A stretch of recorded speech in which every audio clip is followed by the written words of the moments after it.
berputar di Georgia. Inilah bocah cilik Aceh belajar rock race.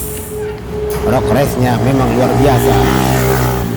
Umurnya masih seumur jagung, tapi keberaniannya untuk melakukan tes rock race luar biasa.